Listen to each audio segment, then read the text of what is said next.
bring in our panel now. Former federal prosecutor Nima Rahmani, criminal defense attorney Brian Claypool, and jury consultant Richard Gabriel. Thank you all three for being here. Nima, I know you've been critical of the prosecution in this case, but I thought the closing arguments today were pretty powerful. She painted a devastating and horrific picture of those murders. I agree, Elizabeth, that maybe the prosecution is watching us on News Nation every day because they took a different, more nuanced approach today. They didn't argue that Lindsay Clancy was faking it, was exaggerating in terms of how she was treating with her providers and her suicide attempt.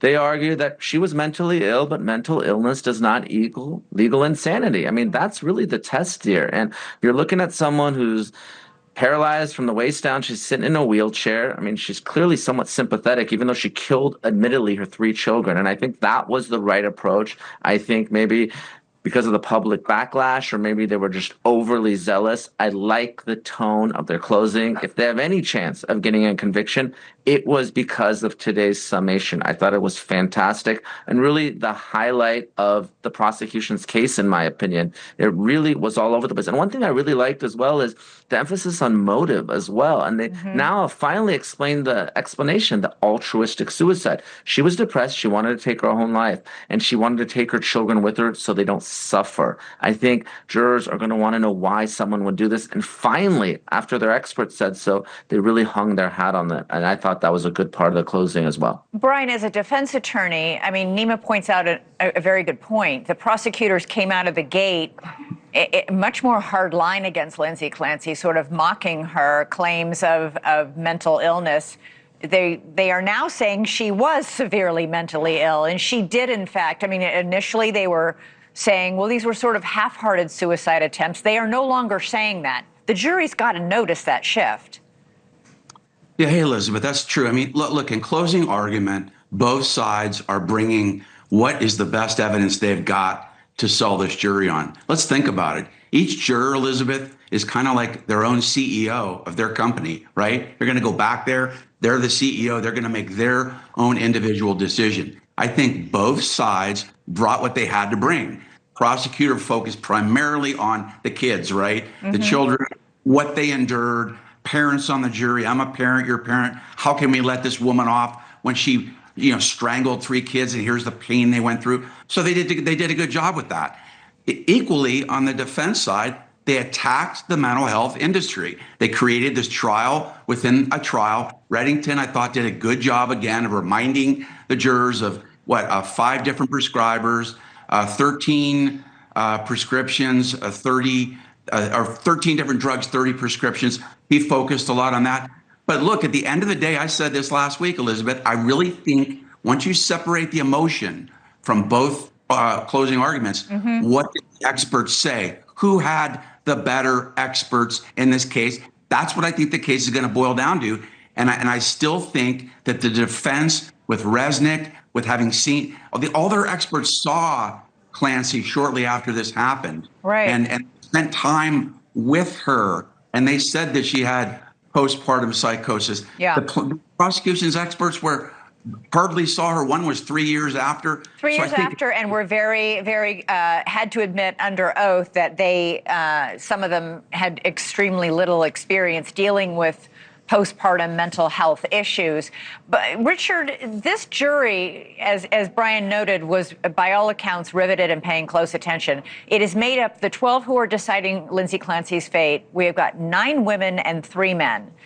Female dominated in a case where we've seen in the public debate, which has been fierce and ferocious over this, women have had a very strong reaction to this case and the issue of postpartum mental health. Well, I think as a general rule, women understand that it is a very real thing, which is why I think some of the early claims by the prosecution that this was all faking might have hit a bad note here. But I think I think so women can also be incredibly harsh on other women in terms of judging them as well. So there is a mixed bag, and it really comes down to what were the individual characteristics of these women in jury selection. That's why I think the prosecution and the defense, probably before closing argument, kind of went over who do I have on this jury? Who am I going to be receptive to it? Closing arguments, for the most part, usually have to hit three different things. One is, how do I arm my advocates with the best arguments? Two, how do I address any vulnerabilities or weaknesses that Right. came up in the case? And three, there are some fence sitters, and how do I persuade How do I those? persuade? Well, Richard, that's my next question to you. Have jurors mostly decided, in general, have jurors decided their mind already as closing arguments happen and they start deliberations, or are people still making up their mind? Most have made up their minds That's already. what I thought. And that, hey, they have sort of strong positions. There are some who are generally right in the middle and just can't figure out which way to go. And there's also, in terms of strength, you're really only picking 2 to 3 major opinion leader jurors. So the strong opinion leaders probably have a thing. There's also a vast majority of the jurors who may be persuadable and also can be influenced by some of those stronger personalities on the jury. So the dynamic of personalities also becomes critical. 2 types of deliberations typically happen also, which could mean a longer deliberation. One is, we call them evidence-based, which is jurors really want to go over all the evidence that lead up to particular things. And there's also obviously verdict-based things where they just go yes or no on particular questions. Those are quicker deliberations. Nima, you think that the evidence in this case shows that it really is either first-degree murder that she would be found guilty of, or a verdict of not guilty by reason of insanity. Tell me why you don't think second-degree murder or manslaughter add up for at least the evidence and testimony in this case.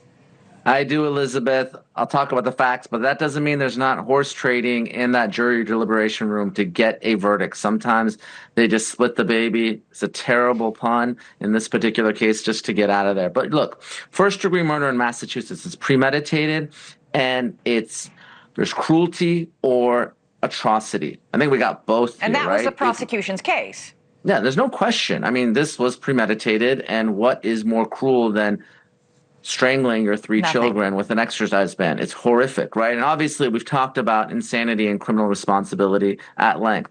Second-degree murder, you don't have the premeditation, you don't necessarily have the cruelty, atrocity. Maybe gives Lindsay Clancy the possibility of parole. For me, manslaughter, we've talked about it. Recklessness doesn't make sense. Now, I understand why the judge gave the instruction. The defense asked for it, and Brian will tell you the last thing you want is an issue on appeal. So that's sort of a throw-in for the judge to prevent the inevitable appellate issue by not giving that lesser included. Manslaughter. But Elizabeth, yeah, go ahead. Yeah, if we end up with manslaughter and a 20-year sentence, that's a compromise split verdict. There's no real legal basis for it, in my opinion. Brian, the judge also in his instructions told the jury that they should not allow themselves to be influenced by the autopsy photos of the 3 children. I was very struck by that because it feels like that's telling someone to unring a bell. Can you really unsee something as horrible as that? I don't think those jurors will ever forget seeing those photos.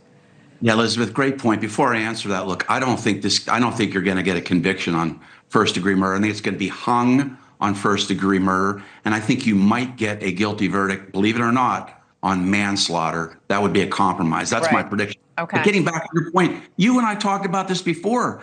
I still think there is potential reversible error here. The issue of how these children died is highly emotional. It's highly prejudicial. Right, and the defense, just so our audience remembers, wanted to stipulate. She admits killing her children. We don't need to talk anymore about how they died. The prosecution refused to allow the defense to stipulate to that, so that the prosecution could show the autopsy photos, could get the medical examiner up on the stand and give that brutal, awful testimony about how the children died and what their injuries were and how long it took. It was awful.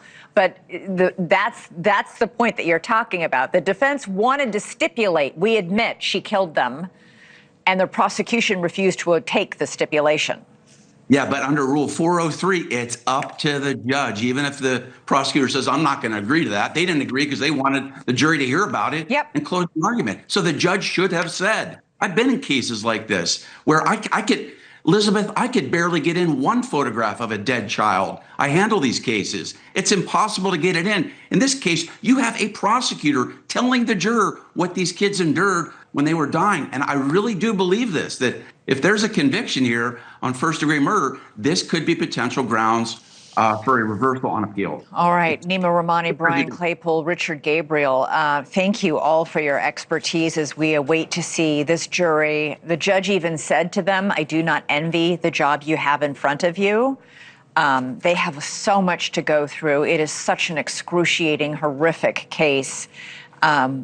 We shall see. We are now on jury watch. Thank you, gentlemen. I appreciate it. All right, coming up for us.